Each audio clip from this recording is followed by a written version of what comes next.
Vamos a continuar con el segundo tema, que lo que nos hacía falta es lo de la Segunda Guerra Mundial. En este caso sí hay que profundizar un poquitito más porque los objetivos son un poco más amplios, no solamente causas y consecuencias. Lo primero y lo más importante aquí es poder hacer una relación lógica entre el final de la Primera Guerra Mundial y el inicio de la Segunda. Aquí hay tres cosas que tenemos que tomar en cuenta. Primero, lo del Tratado de Versalles. Recuerden que el Tratado de Versalles, que fue el Tratado de Paz de la Primera Guerra Mundial, lo utilizaron Inglaterra y Francia para humillar a Alemania. Entonces ese tratado había obligado a Alemania a deshacerse de su ejército, a darle tierras a los países ganadores y a pagar las reparaciones de guerra, que era una cantidad de plata impresionante. La segunda cosa que hay que tomar en cuenta fue el papel de Italia en la Primera Guerra Mundial. Recuerden que Italia inició siendo parte de la Triple Alianza y terminó siendo parte de la Triple Entente. Ese cambio de bando no dejó muy bien parado a Italia y cuando se reparten los premios, por decirlo así, entre los ganadores de la Primera Guerra Mundial, a Alemania no le toca mucho. Lo tercero es el papel de la Unión Soviética o Rusia en ese momento, porque Rusia por decirlo de alguna manera, se retira de la Primera Guerra Mundial antes de tiempo cuando inicia la Revolución Rusa, porque obviamente no podían estar peleando una guerra fuera de sus fronteras y tenían un conflicto interno. Entonces los rusos tampoco habían quedado como en muy buenos términos con Francia e Inglaterra. Esto nos va a explicar por qué al inicio de la Segunda Guerra Mundial los rusos no se meten, ¿verdad? Entonces, la primer causa de la Segunda Guerra Mundial va a ser el Tratado de Versalles propiamente. Ese afán de humillar a Alemania hace que más bien los alemanes se sientan tan ofendidos que muy fácilmente apoyan un nuevo conflicto contra Francia e Inglaterra fundamentalmente. Lo segundo es el surgimiento de los nacionalismos.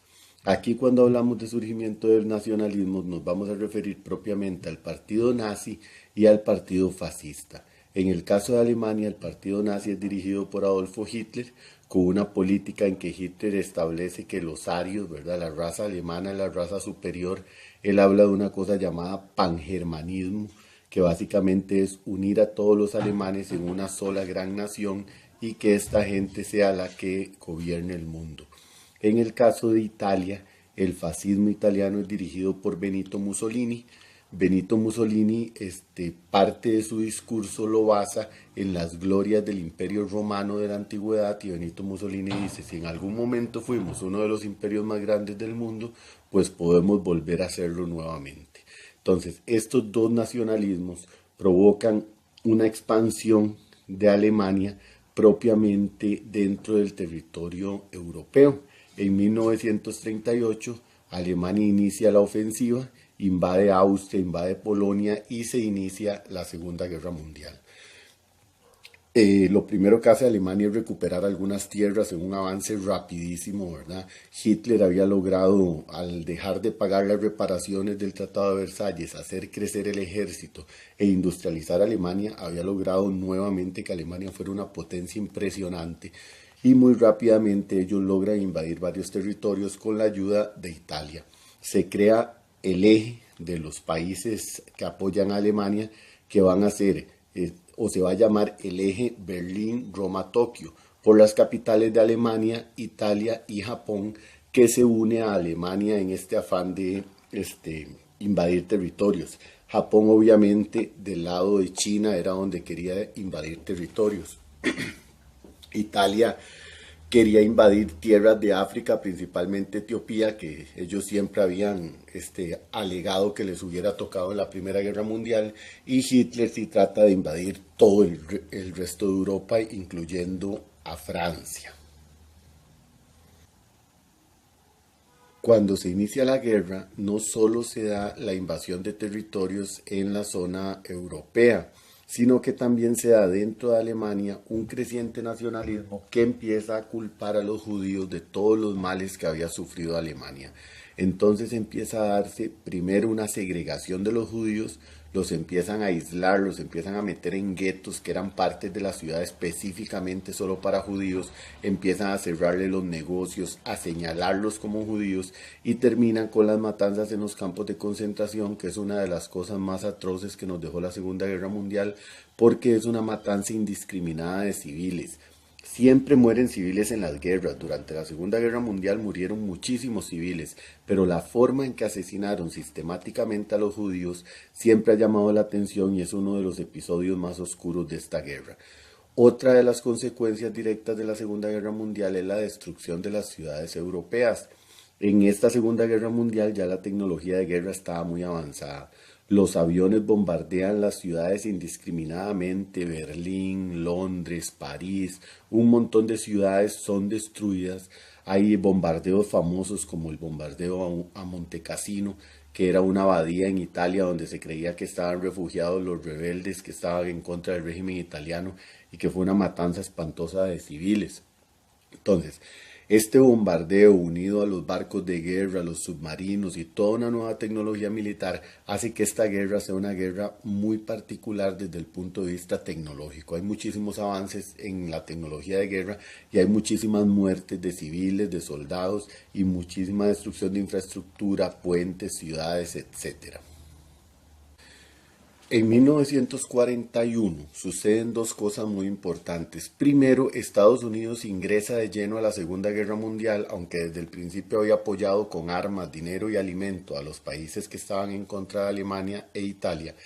Estados Unidos ya ingresa de lleno a la guerra, principalmente por el bombardeo japonés a la base de Pearl Harbor.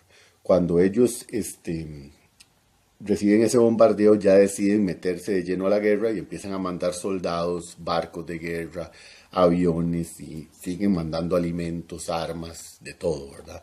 Entonces ya Estados Unidos se mete y empieza a presionar mucho más. Entre Estados Unidos, Francia e Inglaterra, como les digo, elaboran un plan de recuperación de territorios en Europa que va a ser muy famoso por el desembarco en Normandía, que generalmente se conoce como el Día D. Esto es muy importante porque usualmente puede aparecer en los exámenes como una clave cuando se está hablando del conflicto de la Segunda Guerra Mundial. La otra cosa importante que sucede en 1941 es que Alemania decide invadir Rusia. Rusia no se había metido en la guerra y de hecho habían firmado una suerte de pacto de no agresión entre Alemania y Rusia. Esto para que Alemania pudiera concentrarse en atacar solo a los países del oeste de Europa, no del este de Europa. Cuando Alemania comete el error de atacar Rusia, los rusos responden y empiezan a presionar a Alemania y empieza la guerra ya propiamente entre Alemania y Rusia también, y Alemania empieza a sentirse cada vez más acorralado. Al final, los rusos recuperan un montón de territorios del este de Europa, ingresan a Alemania, son los primeros en ingresar a Berlín y terminan encontrándose con los ejércitos de Estados Unidos, Inglaterra y Francia en Berlín.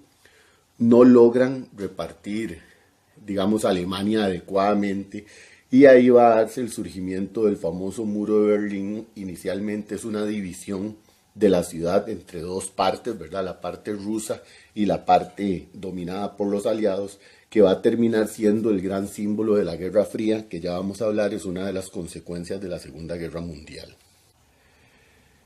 Ya para finalizar con este tema, vamos a hablar de las consecuencias de la Segunda Guerra Mundial. Una de las cosas más importantes, y vamos a empezar con esa porque es muy llamativa, es el uso de bombas atómicas por parte de Estados Unidos en Japón.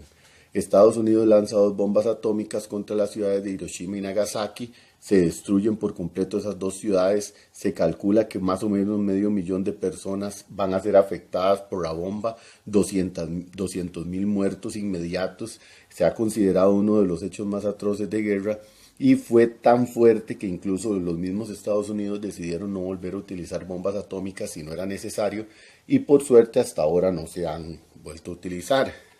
Otra consecuencia de la guerra fue la muerte de más de 2 millones de judíos en los campos de concentración, que ya habíamos hablado. Fue un hecho muy terrible. No fue la mayor cantidad de muertos. Se calcula que en Rusia hubo 20 millones de muertos por las hambrunas provocadas por la guerra. Pero como les digo, la forma en que mataron a los judíos es lo que hace ese hecho tan nefasto. También está la división de Alemania en dos partes, ¿verdad? Una parte dominada por los rusos que va a convertirse en la República Democrática Alemana. Casualmente se llama democrática a pesar de que era un gobierno comunista el que se va a instalar ahí.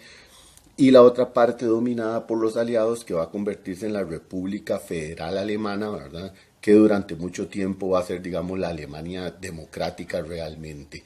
Las conferencias de paz, hay varias conferencias de paz, principalmente la conferencia de Yalta, que es el acuerdo entre Stalin, Churchill y Roosevelt, donde dividen, por decirlo de alguna manera, los territorios de dominio, pero es muy interesante porque en esta ocasión no cometen el mismo error de la Primera Guerra Mundial de tratar de humillar a Alemania. Esta vez se hacen los acuerdos de paz y se trata de incluir a los perdedores. Una última consecuencia de la Segunda Guerra Mundial es la creación de la Organización de las Naciones Unidas como una forma de tratar de que no se vuelva a dar un conflicto mundial, como una tercera guerra mundial que por el momento se ha logrado evitar, y en esta ocasión sí invitan a los países perdedores a ser parte de la ONU. De ahí sale la Declaración Universal de los Derechos Humanos, que la podemos considerar una consecuencia casi que directa, y empiezan los procesos de descolonización porque ya se dan cuenta de que esa lucha por territorios los iba a seguir llevando a guerras una y otra vez. Pero eso lo vamos a ver en un tema posterior.